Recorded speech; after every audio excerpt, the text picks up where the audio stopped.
Vamos falar agora de um assunto muito sério. O número de denúncias de imagens de abusos sexuais contra crianças e adolescentes na internet é o maior dos últimos 18 anos.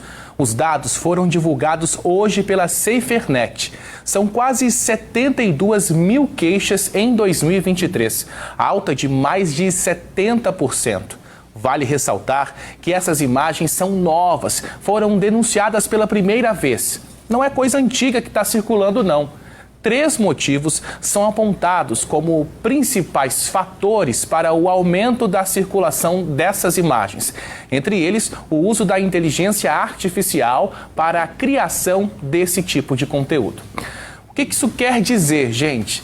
Que você que tem filhos, netos, sobrinhos, aquela foto que você posta deles nas redes sociais, na praia, na piscina, de sunguinha, de biquíni na praia, fotos sem nenhuma maldade estão indo parar nas mãos de bandidos.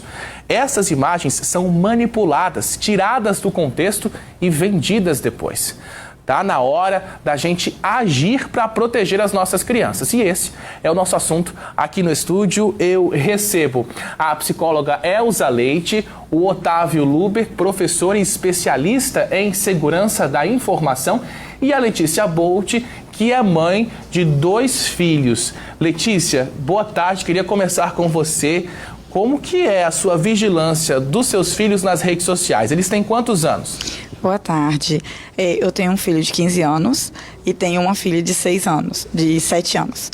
E assim, com o meu filho de 15 anos, né, ele já tem, né, Instagram, né, Facebook, então a gente fica de olho, né?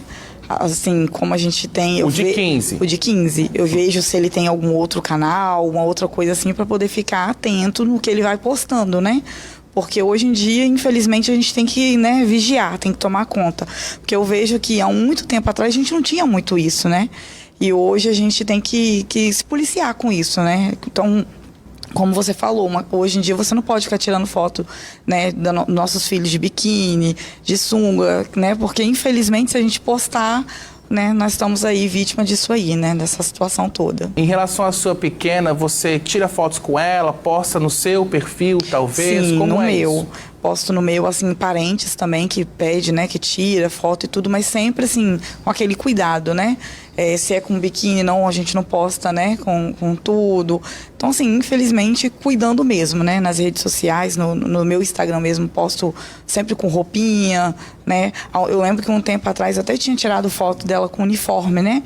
Aí eu vi que mostrou a escola onde ela estava. Falei, opa, né, eu estou mostrando onde a minha filha está. Então eu tive aquele cuidado, não, vou tirar essa foto para não ter, né, porque infelizmente as pessoas olham, né, estuda em tal lugar. Chega lá, se passa pela gente, infelizmente, né. É uma loucura, complicado. Você tem que pensar em absolutamente todas as possibilidades em qualquer situação que você precise fazer por medo, né? É um absurdo, né? O que a tecnologia traz de bom, ela também pode nos tirar. Otávio, eu queria que você explicasse pra gente o que é a inteligência artificial, que é uma tecnologia que está bombando em vários aspectos, mas que também pode ser usada para o mal. Boa tarde. Bem, pessoal, muito boa tarde.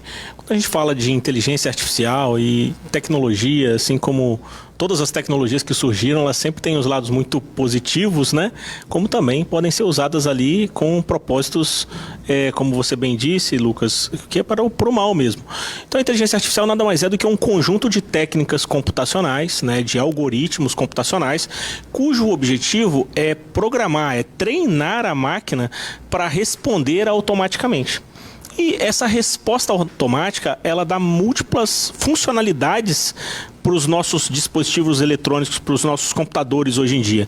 Então, quando eu falo treinar a máquina, eu estou falando inclusive em técnicas de treinamento para criação de imagens do zero, que é o que a gente conhece muitas vezes, e a gente tem falado bastante na deepfake, que é inclusive as pessoas terem ali um rosto e fazerem uma modificação desse rosto para parecer com outra pessoa. E quando a gente fala nesse contexto, é exatamente sobre isso que nós estamos falando, né? Isso já existe há muito tempo, desde aqueles recortes mais grosseiros, que era você tirar o rosto de uma pessoa e colocar em outra pessoa numa imagem, fazendo edições da imagem, mas a inteligência artificial, ela permite que a gente faça isso isso com muito mais precisão, chegando muito próximo da realidade. Então essas técnicas computacionais, elas permitem que a gente crie imagens do zero a partir de imagens que já existem.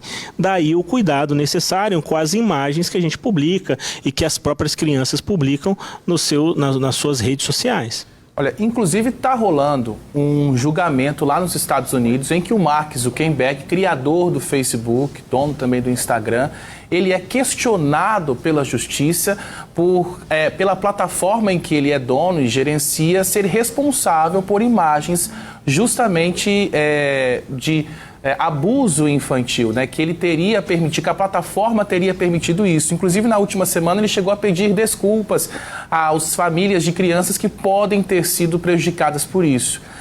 Otávio, eu queria saber a sua opinião. Qual é a responsabilidade das plataformas? Olha, essa é uma pergunta muito controversa, você me botou aqui no...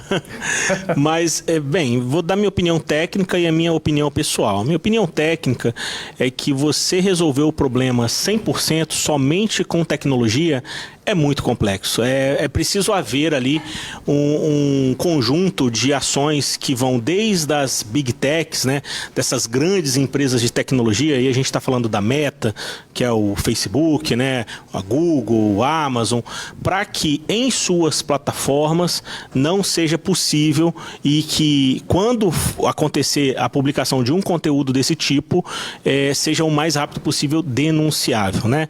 E as autoridades, elas têm caminhado para isso, apesar de não ser uma solução ainda perfeita.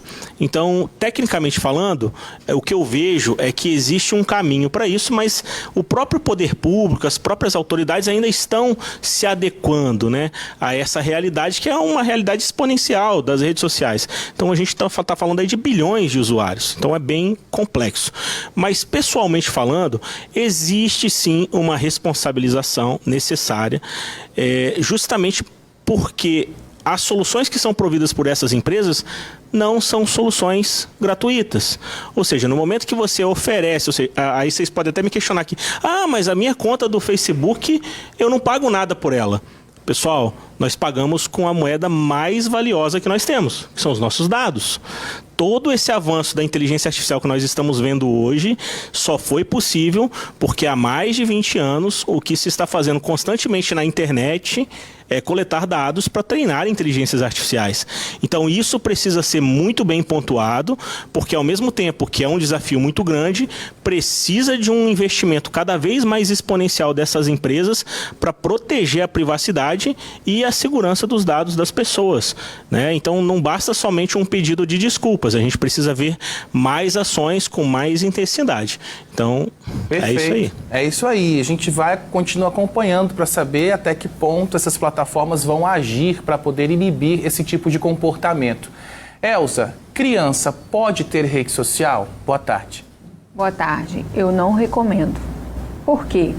A gente precisa pensar que se não houver um monitoramento muito acirrado dos pais, um controle do horário, um limite daquilo que a criança está acessando, você está fazendo do seu filho uma vítima em potencial de abusadores, de pedófilos, de pessoas que vão extorquir essa criança, que vão manipular, que pode gerar até um estupro virtual. Então, assim, eu não recomendo colocar sobre responsabilidade de uma criança algo que ela ainda não tem capacidade para administrar. Então, a criança pode ter acesso à tecnologia, eu acho que é fundamental porque a gente vive num mundo muito tecnológico. Agora, você deixar ela administrar uma rede que é puramente de exposição, de fotos, de dados, não é o mais indicado. Eu acho que a gente precisa proteger e orientar, sabe, Lucas? Orientar sobre sigilo, sobre privacidade, sobre educação sexual, para que quando algo diferente ali, através do computador, do celular acontecer, essa criança ela já saiba, ela já tem percepção de que o que estão tentando fazer com ela é errado. E sempre num diálogo muito aberto, muito acolhedor, para que ela percebeu que tem alguma coisa errada, ela vem para a mãe e para o pai e conta, sem o pai julgar, sem o pai brigar, sem a gente fazer caras e bocas assustadas, para inibir essa criança de ser sincera, de ser honesta a respeito do que pode estar acontecendo, porque pode acontecer, todos nós estamos sujeitos, ainda mais as crianças que não têm malícia o suficiente para interpretar essas artimanhas que essas pessoas têm para dar golpe, para fazer abusos e etc. Perfeito. Olha, Letícia, o seu filho mais velho tem 15 anos, né? Então ele já está na fase da adolescência, já está querendo se achar o legalzinho, já está querendo fazer as coisas de adolescente. E hoje, o adolescente, até pelo próprio ciclo social, ele é incentivado a ter a rede social, né? A se conectar com outros jovens. Como é que você conversa sobre isso com ele? Então, a gente sempre, assim, tanto com ele quanto com a minha menina, né, o que ela estava falando, eu estava, né, pensando aqui. Lá em casa a gente sempre conversa muito, né, então, assim, fez alguma coisa errada, a gente bota de castigo, mas a conversa é o primeiro lugar em tudo, né. Quando ele falou, mãe, eu quero fazer o Instagram e tal, eu falei, não estava na hora ainda, né, vamos ficar mais um pouquinho nisso, já tem uns 2 anos. Agora que ele veio, mãe, por favor, deixa eu fazer, meus amiguinhos, todo mundo tem, né, então assim, ele sempre para, mãe, olha aqui, ó, o que um amiguinho meu colocou, né, então assim, eu acho isso legal da parte dele, né, que a gente vai conversando, eu vou falando com ele, meu filho, cuidado com isso, olha o que as pessoas estão postando, entendeu, isso aqui não tá legal. Entendeu? Ele uma às vezes cumplicidade. Sim, né? exatamente. Isso é muito e legal. com a minha menina também, de 7 anos, eu sempre mostro pra ela, filho, ó, cuidado, né?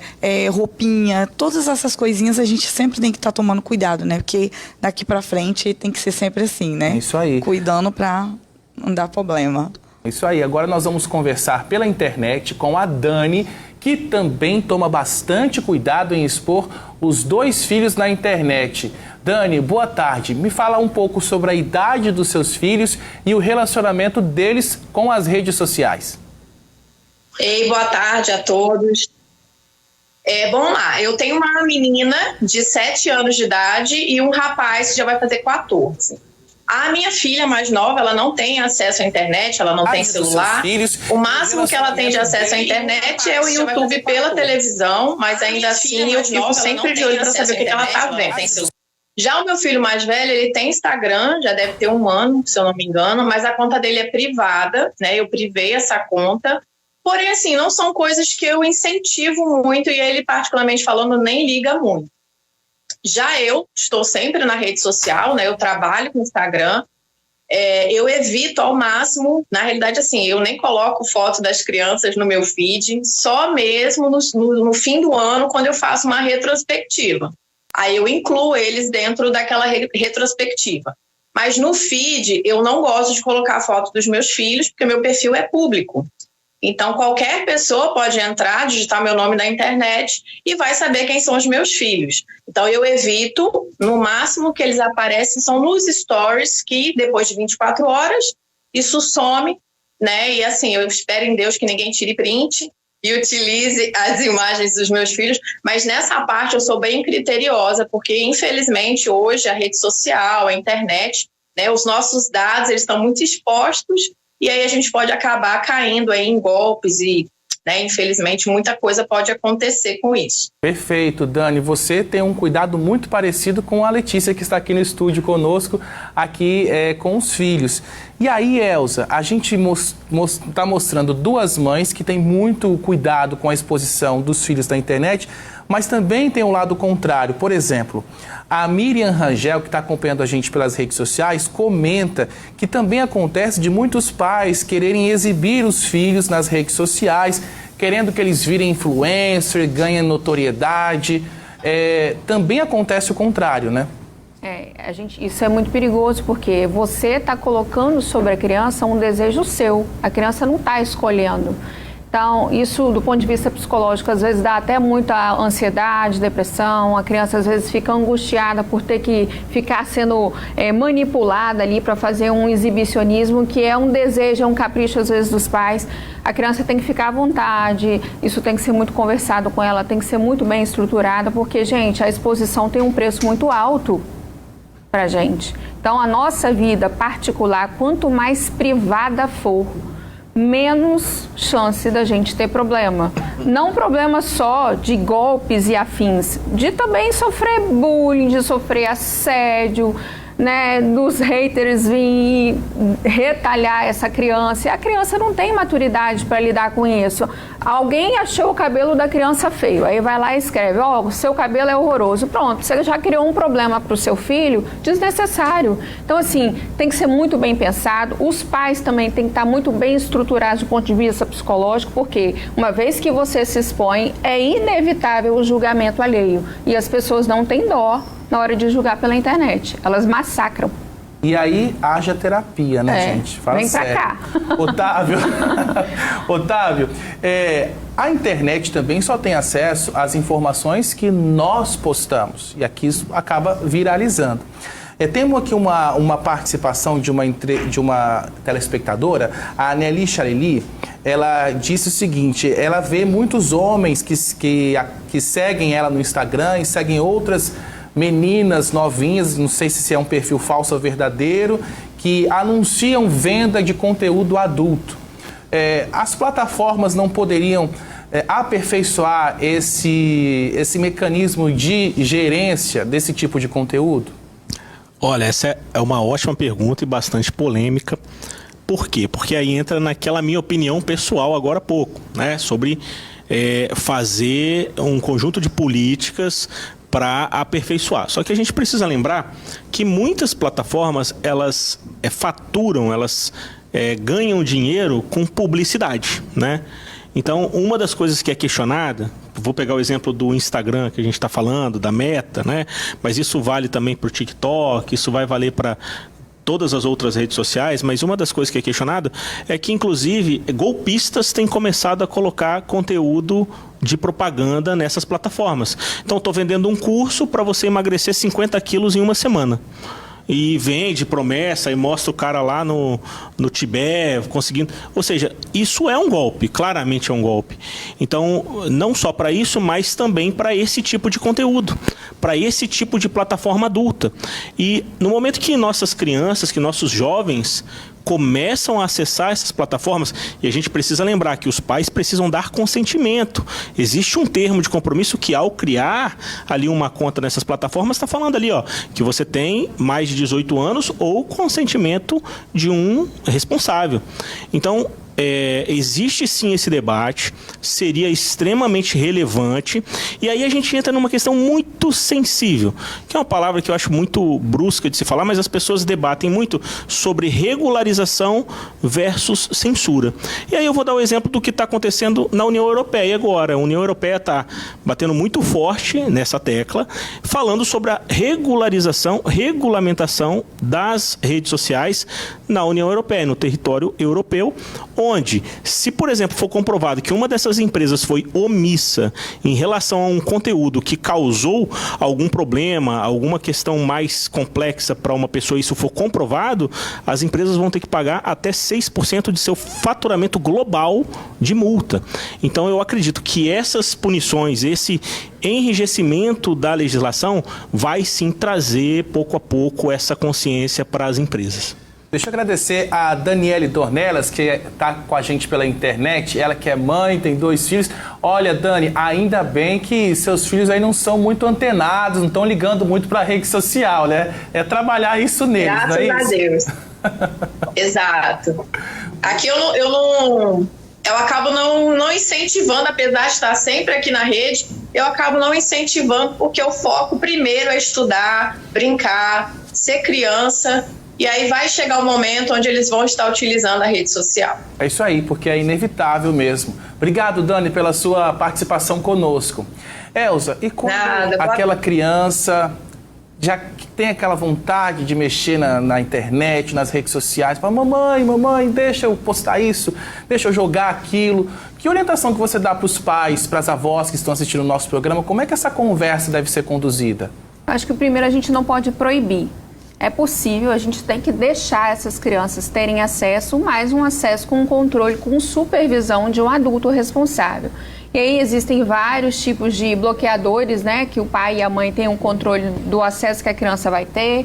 A gente precisa conhecer de perto o que a criança está consumindo, com quem ela está falando, e aí isso exige tempo, exige a atenção do pai e da mãe. Então, se você quer consentir do seu filho ter acesso, tudo bem, mas você tem que chegar e vistoriar de perto.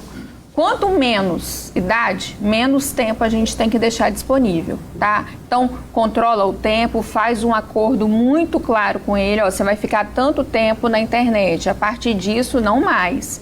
E deixa.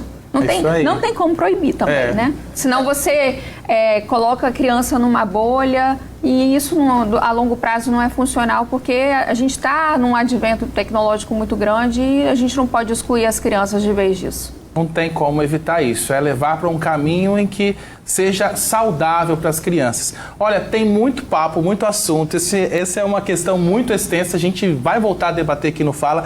Agradeço a Letícia Bolt, muito obrigado, Letícia. Agradeço. O Otávio Lube, especialista em segurança da informação, e a Elza Leite, psicóloga.